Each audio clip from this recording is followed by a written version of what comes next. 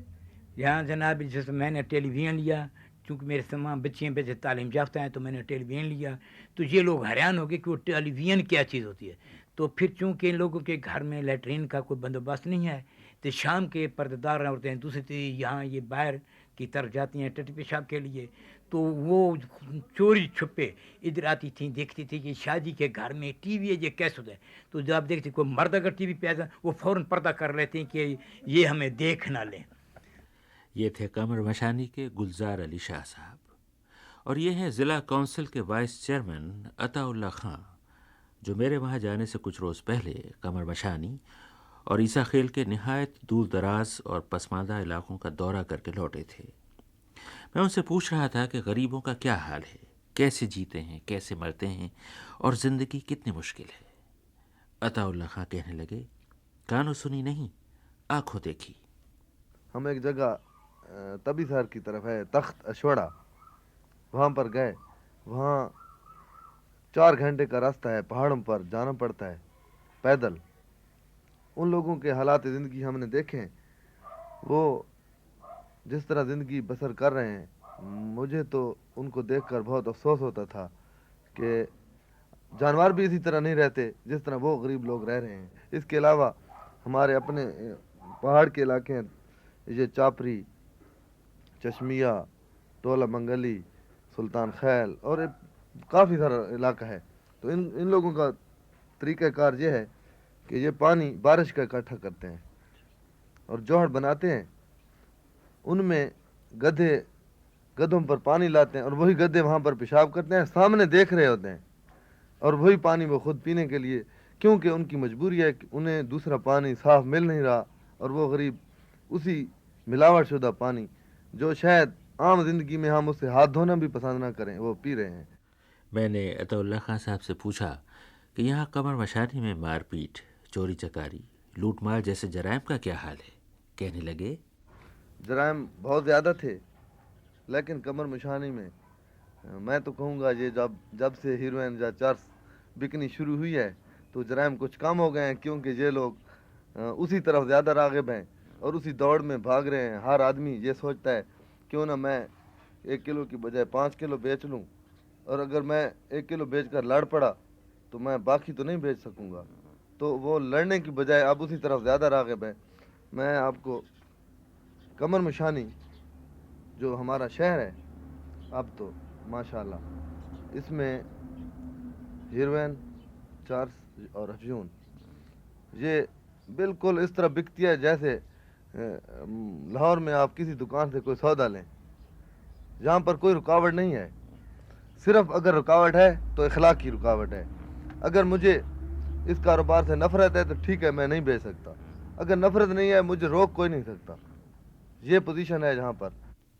میں نے پوچھا، عطا اللہ خان صاحب یہ بتائیے کہ یہ پسماندگی خود لوگوں کے اپنے ہاتھوں سے پیدا کی ہوئی ہے یا جو کچھ بھی ہے آپ کو ماضی سے ورثے میں ملا ہے؟ یہ ہمیں ماضی میں ورثے میں ملا ہے۔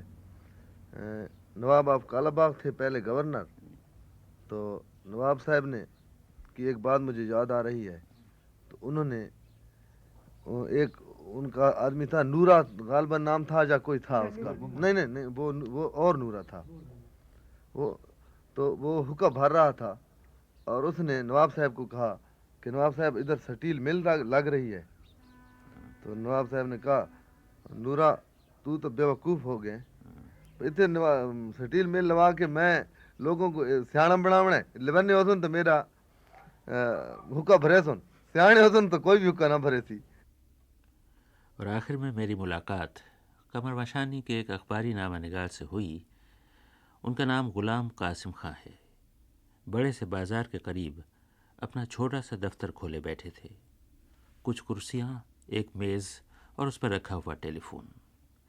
میں نے غلام قاسم خان صاحب سے پوچھا کہ آپ لاہور میں اپنے اخبار کو اپنی ساری خبریں اسی ٹیلی فون کے ذریعے بھیجتے ہوں گے؟ کہنے لگے کہ یہ ٹیلی فون 10 سال سے لگا ہوا ہے اور 10 سال میں ایک بار بھی لاہور کا نمبر نہیں ملا۔ یہ علاقہ ساری دنیا سے کٹا پڑا ہے اور کوئی دھیان نہیں دیتا۔ مگر کیوں دھیان نہیں دیتا؟ میں نے غلام قاسم خان صاحب سے پوچھا، اور کمر مشانی میں یہ میرا آخری سوال تھا اور میرے دل و دماغ پہ یہ پہلی ضرب تھی۔ ہاں، تو آپ کا یہ علاقہ بے توجہی کا شکار کیوں ہے؟ مسئلہ یہ ہے کہ یہ ہمیں پنجاب والے پنجاب میں نہیں سمجھتے اور سرحد والے سرحد میں نہیں سمجھتے۔ ہمارا یہ ایسا علاقہ ہے جی۔ کیا آپ دونوں کی بالکل سرحد پر واقع ہیں؟ سرحد پر واقع ہیں جی، تحصیل عیسیٰ خیر، دوسری طرف پر تحصیل لکی ہے جی، سرحد کی۔ اسی وجہ سے ہماری کوئی ترقی بھی نہیں ہوتی۔ آپ کا کیا خیال ہے کہ پنجاب میں قمر مشانی کتنا پسماندہ ہے؟ میرے خیال میں اس سے پسماندہ کوئی جگہ نہیں ملے گی آپ کو جی، قمر مشانی سے زیادہ پسماندہ کوئی جگہ نہیں ملے گی۔